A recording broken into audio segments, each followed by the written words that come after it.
আরও একটা বছর শেষ হতে চলল।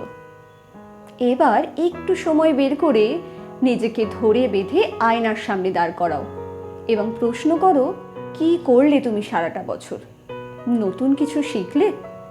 নিজের লক্ষ্যের পথে ঠিক কতটুকু এগোলে? যতটা পরিশ্রম করার কথা ছিল ঠিক ততটাই কি করলে? নেগেটিভিটিগুলো বাদ দিলে জীবন থেকে? নিজেকে একটা সফল মানুষ তৈরি করার পেছনে ঠিক কতটুকু এগোলে? অনেক স্বপ্ন সাজানো আছে না তোমার চোখে? নিজের একটা বাড়ি, একটা ছোট্ট গাড়ি, বছরে 2টো পাহাড়ি ট্রিপ, বাবা মাকে শেষ বয়সে একটু আরাম যত্ন দেওয়া, বিপদে আত্মীয় স্বজনদের পাশে দাঁড়ানোর মতো সামর্থ্য। কিছু কিনতে ইচ্ছা হলে প্রাইস ট্যাগ দেখিয়ে যাতে নামিয়ে না রেখে দিতে হয়। কি করে করবে? এখনো না করলে এবার করো। সারাদিন ফেসবুক ইনস্টাগ্রাম স্ক্রোল না করে এবার একটু নিজেকে স্ক্রোল করা শুরু করো।